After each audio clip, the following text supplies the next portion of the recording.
Portal de Convênios. Todas as notícias sobre convênios e outros acordos na administração pública. Olá, este é o podcast do Portal de Convênios, um resumo semanal das principais notícias do âmbito da administração pública para você se manter informado em poucos minutos. Segundo ciclo de análise das emendas especiais será iniciado ainda em 2025. Na edição de outubro do Balanço na Rede, o diretor de Transferências e Parcerias da União, Hugo Marques, reuniu-se com os coordenadores da rede de parcerias para apresentar em detalhes o novo processo das emendas parlamentares individuais na modalidade especial. A partir das diretrizes estabelecidas pela Instrução Normativa número 93 do TCU e por decisões do Supremo Tribunal Federal, esse tipo de emenda passou a demandar a elaboração prévia de um plano de trabalho e a entrega do relatório de gestão. Em reunião realizada na tarde do dia 6 de outubro, Hugo Marques anunciou as diretrizes do novo fluxo de análise das emendas parlamentares, que passam a contar com a aprovação prévia do plano de trabalho e a verificação do relatório de gestão. O encontro reuniu os coordenadores da rede de parcerias dos elos União, Estadual e Municipal, com o objetivo de alinhar os próximos passos da execução orçamentária. Segundo Marques, até o final do ano será iniciado um novo ciclo de análise das transferências especiais que seguirá um fluxo mais estruturado, contemplando as etapas de cadastro do plano de trabalho, envio para análise, aprovação ou rejeição, empenho, liquidação e pagamento.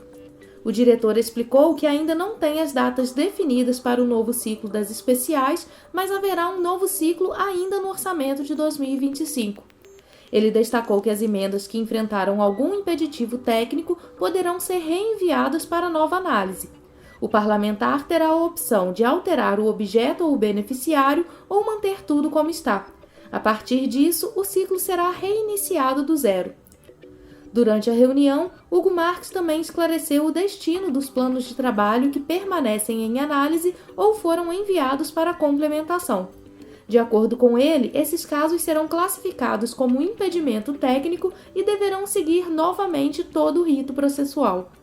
Outro ponto debatido pelos coordenadores foi a possibilidade de alteração do Grupo de Natureza da Despesa, GND, que não contará com o novo ciclo de ajustes, diferentemente das transferências especiais. O diretor lembrou que o prazo para a alteração do GND se encerrou em 10 de setembro, conforme previsto no Sistema Integrado de Planejamento e Orçamento, SIOP. Nos casos em que a mudança foi realizada dentro do prazo, a indicação será internalizada no Transferigov e seguirá o novo ciclo normalmente. Com o novo fluxo de análise e as definições sobre o GND, o governo federal busca dar mais transparência e previsibilidade ao processo de execução das emendas parlamentares, reduzindo entraves técnicos e agilizando a liberação dos recursos. A expectativa é que o novo ciclo orçamentário de 2025 marque uma etapa de maior eficiência e controle na gestão das transferências especiais. Estados e municípios recebem 504 milhões de reais da CEFEM em outubro. Os estados e municípios produtores de minérios receberam em outubro um total de 504 milhões e 700 mil reais referentes à compensação financeira pela exploração mineral, a CEFEM, arrecadada no mês de setembro. A Agência Nacional de Mineração, a ANM, realizou a transferência dos valores no dia 8 de outubro. Do montante total, 403,8 milhões de reais são destinados aos municípios mineradores, enquanto 100,9 milhões foram repassados aos estados e ao Distrito Federal. Segundo o advogado e especialista em mineração Alexandre Sion, a maior parte da arrecadação é direcionada às prefeituras por serem as mais impactadas pelas atividades extrativas. Para ele, esses recursos têm papel importante no planejamento e execução de atividades nessas localidades. Considerando que a atividade minerária tem como uma de suas características o exaurimento da jazido, isto é, o minério tem data para acabar, o recebimento da CEFEM proporciona recursos para planejar, fomentar e executar a diversificação econômica das atividades, buscando assim a sustentabilidade socioeconômica para além da mineração. Os dados divulgados pela ANM revelam que entre as unidades da federação, os estados que mais receberam recursos da CEFEM foram Pará, com quase 43 milhões de reais, Minas Gerais, com mais de 42 milhões, Goiás, com cerca de 3 milhões e 200 mil reais, e Mato Grosso, com mais de 2 milhões e 400 mil reais. Já entre os municípios produtores que mais receberam os recursos estão Canaã dos Carajás, no Pará, com quase 70 milhões de reais, Parauapebas, no Pará, com quase 66 milhões, Nova Lima, em Minas Gerais, com mais de 19 milhões de reais, Itabira, também em Minas Gerais, com 18 milhões e 628 mil, e Marabá, no Pará, com mais de 17 milhões de reais. A compensação financeira pela exploração mineral foi estabelecida na Constituição de 1988 como uma contrapartida financeira paga pelas empresas mineradoras aos estados, Distrito Federal e municípios pela exploração econômica dos recursos minerais em seus territórios. Acesse o link disponível em portalconvênios.com para conferir o valor repassado a cada estado e município este mês. Lote extra do PIS/PASEP. Mais de 1 milhão tem direito a receber. Saiba como consultar. O governo federal anunciou o pagamento de um lote extra do PIS/PASEP a partir de 15 de outubro de 2025, beneficiando 1 milhão e 600 mil trabalhadores que ficaram de fora das rodadas regulares por falhas no envio de informações ao E-Social e à RAIS. Segundo o Ministério do Trabalho e Emprego, o valor total destinado é de cerca de 1,5 bilhão de reais referente ao ano base 2023. O objetivo é corrigir inconsistências nos dados e garantir que todos os trabalhadores elegíveis recebam um abono. O novo lote foi liberado por meio da Resolução CODEFAT/MTE número 1013 de 2025, que concedeu um prazo extra para que empresas e órgãos públicos ajustassem os dados enviados aos sistemas do governo. Para garantir a inclusão de seus trabalhadores, os empregadores precisaram reenviar as informações ao E-Social até o dia 20 de junho deste ano. O abono é destinado a quem cumpre todos os critérios a seguir: estar inscrito no PIS ou PASEP há pelo menos 5 anos, ter trabalhado com carteira assinada por no mínimo 30 dias em 2023, ter recebido média salarial de até 2 salários mínimos e ter os dados informados corretamente no E-Social ou na RAIS até 20 de junho de 2025. Do total de beneficiários, 697 mil receberão pela Caixa Econômica Federal, aqueles que recebem PIS, e 942 mil pelo Banco do Brasil, aqueles que recebem PASEP. O valor do abono é proporcional ao tempo trabalhado em 2023, R$ 127,00 para quem trabalhou um mês e R$ 1.518,00 para quem trabalhou os 12 meses, o valor integral do salário mínimo de 2025. A quantia é creditada diretamente na conta do trabalhador conforme o banco responsável, Caixa ou Banco do Brasil. As formas oficiais de verificar se você tem direito ao pagamento são as seguintes. Primeiro, carteira de trabalho digital. Baixe o app para Android ou iOS, acesse com sua conta gov.br, abra o menu Benefícios, clique em Abono Salarial e consulte o status. Segundo, o portal do Governo Federal. Entre em gov.br/trabalho-e-emprego e clique em Abono Salarial. Informe CPF e data de nascimento para consultar. Terceiro, Central de Atendimento 158. Ligue para o Alô Trabalho e siga as orientações do atendimento eletrônico. Quarto, site da Caixa Econômica Federal para quem recebe PIS. A consulta está disponível na página específica do abono salarial. E quinto, o app Caixa Tem. Quem tem conta digital ou poupança social recebe o crédito automaticamente via Caixa Tem. Para sacar o abono, no caso do PIS, trabalhadores da iniciativa privada recebem pela Caixa Econômica Federal e o crédito é feito em conta corrente, poupança ou Caixa Tem. Quem não possui conta pode sacar nas lotéricas ou agências da Caixa com documento de identificação. No caso do PASEP, para servidores públicos, o pagamento é realizado pelo Banco do Brasil, preferencialmente em conta corrente. Também é possível solicitar transferência via Pix ou TED. O prazo final para saque é 29 de dezembro de 2025. Após esse prazo, o valor retorna ao Fundo de Amparo ao Trabalhador. O lote extra corrige inconsistências e garante que trabalhadores que foram prejudicados por erros de empregadores recebam o que lhes é devido. Segundo o Ministério do Trabalho e Emprego, essa medida representa justiça social e eficiência na gestão do abono salarial. Além disso, a liberação de R$ 1,5 bilhão deve aumentar o consumo e movimentar o comércio, fortalecendo a economia em um período de recuperação. Municípios podem assinar compromissos ambientais e sociais até a COP30. Até o início da COP30, que acontece no próximo mês na capital paraense, municípios de todo o país poderão aderir à Declaração das Cidades na COP30, um documento que reúne compromissos ambientais e sociais em prol do desenvolvimento sustentável urbano. A proposta foi apresentada na quarta-feira, 15 de outubro, durante o Fórum do Desenvolvimento Sustentável das Cidades, promovido pelo Instituto Cidades Sustentáveis, o ICS. O documento destaca a importância de fortalecer as relações entre governos municipais, estaduais e federal para que as cidades tenham um papel de protagonismo no enfrentamento à emergência climática. A coordenadora do programa Cidades Sustentáveis do ICS, Zuleika Goulart, reforçou que é nas cidades que se concentram os maiores desafios e também as oportunidades de transformação.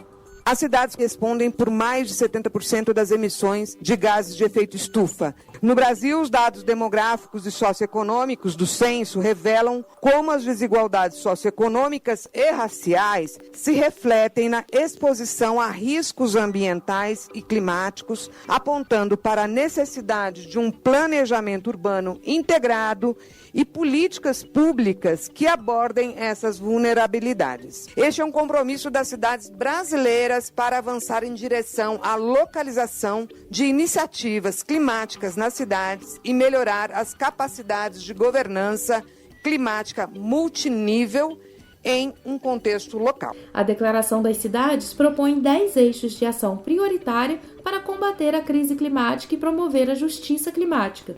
Primeiro, cuidar da qualidade do ar, das águas e do solo. Segundo, prevenir e gerir riscos climáticos. Terceiro, ampliar áreas verdes urbanas. Quarto, garantir o destino correto dos resíduos sólidos. Quinto, promover a educação ambiental. Sexto, incentivar a agricultura local e sustentável. Sétimo, adotar compras públicas sustentáveis. Oitavo, integrar políticas de adaptação climática. Nono, fortalecer a governança local. E décimo, garantir justiça e inclusão social nas políticas ambientais. Durante o debate sobre as cidades no Centro da Ação Climática, o diretor de Meio Ambiente Urbano do Ministério do Meio Ambiente, Maurício Guerra, enfatizou que a adaptação deve ser o foco das políticas urbanas, especialmente com soluções baseadas na natureza.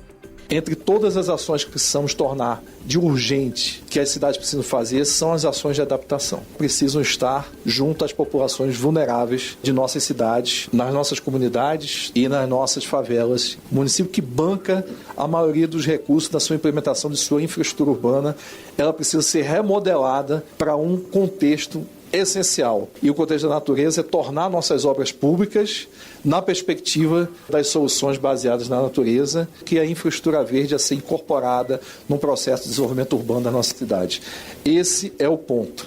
Na abertura do evento, o diretor-presidente do ICS, Jorge Abraão, lembrou que 90% da população brasileira vive em áreas urbanas, o que reforça o papel dos municípios na agenda climática e social. É nas cidades que aterrizam todos os desafios que a gente tem globalmente. No Brasil, 90% das pessoas vivem em cidades. Então, nós temos um dos países mais urbanizados do mundo e daí a importância da gente estar pensando em como avançar nas cidades de uma maneira geral. Nós estamos falando de qualidade de vida das pessoas. Como é que as pessoas podem ter vida digna nas cidades? A Declaração das Cidades na COP30 está aberta para assinatura de gestores e gestoras municipais de todo o Brasil. Atualmente, cerca de 350 municípios já integram o Programa de Apoio à Gestão e Planejamento do ICS e participam ativamente desses debates. O documento será amplamente divulgado em parceria com entidades como a Frente Nacional de Prefeitos e a Associação Brasileira de Municípios. Flávio Dino pode questionar o caráter impositivo das emendas no STF. O Palácio do Planalto avalia que o ministro do Supremo Tribunal Federal, Flávio Dino, pode vir a questionar judicialmente a obrigatoriedade de pagamento das emendas parlamentares. A avaliação circula entre interlocutores próximos do presidente Lula, que enxergam na proposta em debate no Congresso de fixar um calendário rígido para a liberação das emendas uma ameaça à capacidade de articulação política do governo. Desde 2015, parte das emendas parlamentares se tornou impositiva, obrigando o Executivo a liberar recursos independentemente da situação fiscal do país. No entanto, o avanço de novas regras, especialmente para 2026, preocupa o Planalto, que teme engessamento orçamentário e redução da autonomia do Executivo para manejar os recursos públicos e elaborar projetos e programas de impacto nacional. Nesse cenário, o ministro do Supremo agiria como um possível freio à pressão do Congresso por mais controle sobre o orçamento. Flávio Dino tem atuado de forma ativa no controle e na fiscalização das emendas parlamentares. Ele convocou para 23 de outubro uma audiência no STF para discutir transparência, rastreabilidade e critérios de execução dos repasses públicos. A reunião contará com representantes da Câmara, do Senado, do Tribunal de Contas da União e da Procuradoria-Geral da República. Segundo Dino, o objetivo é acompanhar as medidas implementadas e conhecer o planejamento das ações futuras.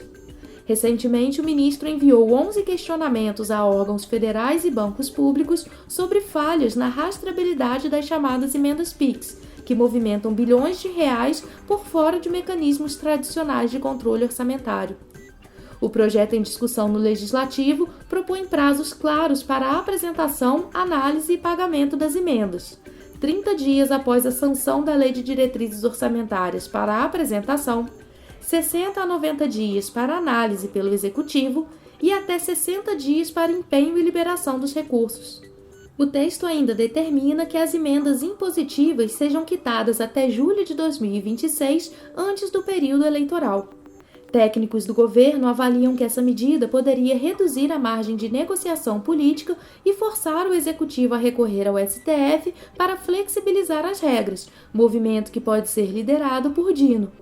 As decisões anteriores de Flávio Dino e do plenário do STF já restringiram práticas pouco transparentes no uso das emendas parlamentares.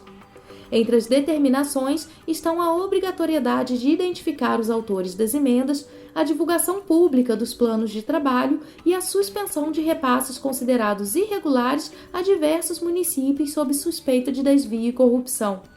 Os recursos, que somam bilhões de reais, têm sido destinados a uma ampla variedade de projetos, que vão desde a contratação de artistas para eventos locais até a pavimentação de estradas que beneficiam empreendimentos ligados a parlamentares. Organizações como a Transparência Internacional elogiaram a atuação do ministro e alertaram para o risco de que a impositividade total das emendas enfraqueça o equilíbrio entre os poderes e aumente o risco de corrupção. No momento, o Planalto tenta negociar um meio-termo com líderes do Congresso para evitar nova crise institucional. Fontes do governo afirmam que a prioridade é revisar o texto do calendário de pagamentos e garantir flexibilidade fiscal antes que o tema chegue ao STF. Mesmo assim, há consenso no entorno presidencial de que, caso o Congresso aprove uma regra que engesse a execução orçamentária, o governo recorrerá ao Supremo, onde Dino deve desempenhar papel central.